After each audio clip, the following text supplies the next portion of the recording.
There obviously has to be, I think, some sort of penalties. I think for me, being able to compete against the best players in the world, there's certainly some guys on that tour that can compete out here. And Scottie Scheffler just broke his silence on a question golf fans have been begging him to answer for months, and one single word buried in his response quietly flipped the entire conversation upside down.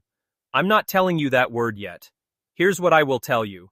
There's already a real dollar figure attached to walking back through that door, and depending on which player we're talking about, that number might be double what anyone's expecting. And somewhere in all of this, one of golf's biggest stars may already be quietly negotiating his own exit right now while you're watching this. Stick around, because by the end of this video, none of this is going to look as simple as it did 5 minutes ago. Let's start with what actually happened this week, because the timing here couldn't be more explosive.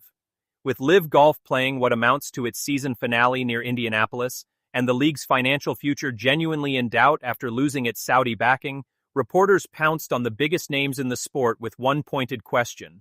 Should players like DeChambeau and Rahm be welcomed back to the PGA Tour, and would they actually bring anything real to it? Scheffler, the current world number one, didn't dodge it. He acknowledged straight up that LIV still has real talent on its roster, saying plainly that some of the league's top players would provide genuine value to the tour, and that he personally enjoys competing against them. Generous, almost welcoming. Then came the turn nobody saw coming. Remember that word I mentioned at the very start of this video? Here it is. Scheffler said that going forward, there obviously has to be some sort of penalties for anyone returning from LIV. Penalties. Not a warm homecoming, not a clean slate, a price tag bolted to the door, and Scheffler made it clear he doesn't even think that price should be his to set. He pointed the finger directly at PGA Tour Commissioner Brian Rowlap instead. So what does a penalty like that actually cost in the real world? This isn't some hypothetical policy floating around a press room. There's already a tested precedent, and the number attached to it should stop you in your tracks. Brooks Koepka became the first major LIV defector to return to the PGA Tour earlier this year, and his path back came loaded with landmines. No $20 million signature events unless he earned his way in through raw performance. $5 million straight to charity. Zero access to tour equity for 5 full years, a benefit current members build up over time.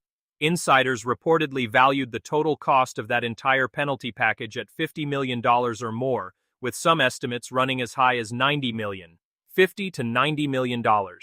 That's the current going rate to walk back through the PGA Tour's front door, based on the only real example anyone has to point to. And even that price tag didn't fully settle things in the locker room. Wyndham Clark, a fellow major champion, admitted he was genuinely torn watching Koepka walk back in. He said he personally likes Koepka and thinks the move is good for the tour overall, but he also called it frustrating watching someone get, in his words, the chance to have his cake and eat it too, leaving for LIV money, then finding a path straight back to the tour's biggest stages anyway. That's not a fringe opinion. That's a guy who stayed loyal the entire time, saying the quiet part out loud. And here's the twist that makes this whole story messier.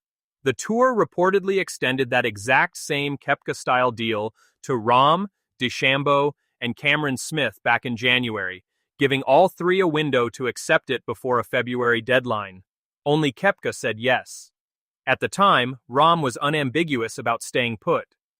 "I'm not planning on going anywhere," he told reporters flatly, wishing Koepka well before doubling down on repeating as LIV season champion.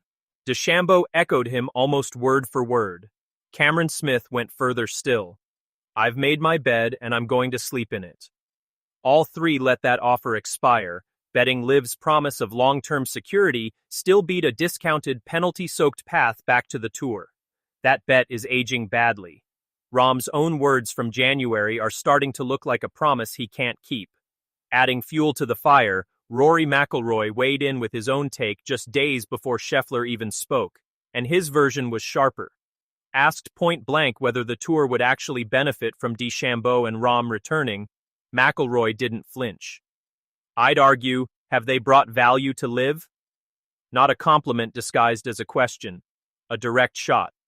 He went further, insisting the tour is already thriving without them, and that nobody returning from LIV should expect an easy welcome back, no matter their resume. This isn't new territory for McIlroy either.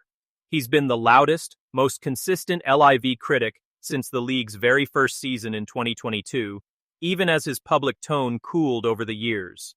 He did leave the door cracked open, saying, eventually, yeah, maybe, when pressed on reunification, but stopped miles short of rolling out any red carpet. Coming from a random pundit, have they brought value to LIV reads like a throwaway jab. Coming from a six-time major champion who has never once wavered on this exact issue, it reads like a calculated, deliberate strike.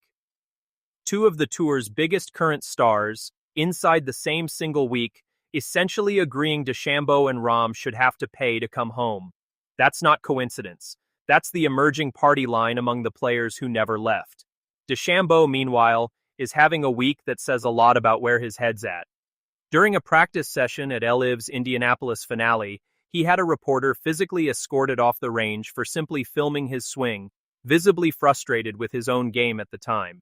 It landed the exact same week his own commissioner and biggest rivals were debating out loud whether he's even worth bringing back. About as bad as timing gets. But here's the part that actually says more about him. Hours later, DeChambeau picked up the phone and called that same reporter, and the two of them talked it out for 20 minutes. No cameras, no statement, just a direct conversation to smooth things over. Petty in the moment, self-aware after the fact. That contradiction might be the most accurate snapshot of where Bryson DeChambeau is right now. A guy under enormous pressure, making a very public mess, and then quietly trying to clean it up himself. Here's where the whole situation turns genuinely urgent for LIV's two biggest remaining names. DeChambeau's current contract runs out this week, at the exact same event where all of this is playing out. A matter of days, not months. Rahm stretches to 2027, more runway, but also more uncertainty about what LIV even still looks like by the time that clock runs out. Both are two-time major champions. Both are, by a wide margin, the two biggest stars still standing on LIV's roster. And both are exactly the names any future PGA Tour media deal would most want back in the room.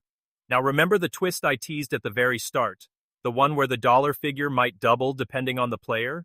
Here it is.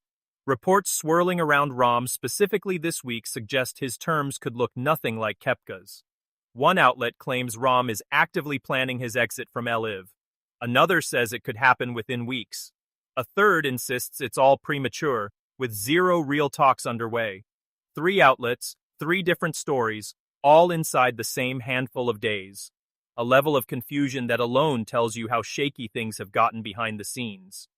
But the number is the real headline. According to one account tracking the story closely, Rahm's path back could involve something close to a public apology tour, formally announcing his split from LIV, on record, plus a $25 million fine paid straight to charity. That's 5 times what Koepka paid out of pocket. A golf columnist covering the situation pushed it further still, suggesting Rahm could actually face harsher terms than Koepka ever did, not just financially but competitively, with real restrictions on his playing privileges. Why? Because Rahm is a far bigger name walking away from a far bigger, far more public commitment to LIV than Koepka ever made. This isn't Scheffler's hypothetical anymore. This is an actual reported price tag with Rahm's name already stapled to it. Scheffler himself, to his credit, isn't framing any of this as personal animosity. He specifically said he enjoys competing against several of these players and respects their games. His real concern reads more like fairness than grudge. The players who stayed loyal through years of lawsuits, uncertainty, and public accusations don't want to watch the defectors stroll back in with a red carpet rolled out like none of it ever happened. LIV CEO Scott O'Neill, meanwhile, is selling his remaining stars a completely different story, and it's more concrete than you might expect. He's floated a future where players become actual equity owners in the league for the first time in major sports history, with restored commercial rights and a leaner 10-event slate, 5 international team championships and 5 U.S. events, scheduled around the majors so LIV players can use them as warm-ups instead of conflicts. Big promises, aimed squarely at convincing DeChambeau and Rahm that staying put still beats crawling back, even with PIF's money gone and the league racing against the clock to close a new investor deal. So where does this actually leave things? Two of the tour's biggest stars have now, within days of each other, made it painfully clear a LIV return isn't free. There's a real, tested $50 to $90 million precedent already sitting on the table from Koepka. There's a second, potentially even steeper $25 million plus price tag reportedly attached to Rahm specifically. And two of LIV's most important remaining faces are stuck directly in the crossfire, watching their own league's finances wobble in public while the sport's biggest current stars openly debate exactly what it should cost them to come home. So here's the real question. Should Rahm and DeChambeau have to pay real financial penalties to rejoin the tour the way Koepka did? Or does their talent alone earn them a clean slate, no matter when they left or why? Drop your take in the comments. This fight isn't cooling down anytime soon, especially with LIV's future looking shakier by the week and both men watching the clock on their own contracts. Subscribe now, because if Rahm's rumored exit actually becomes official in the coming weeks, this turns into one of the biggest storylines in golf all year, and we'll have it covered here the second anything drops.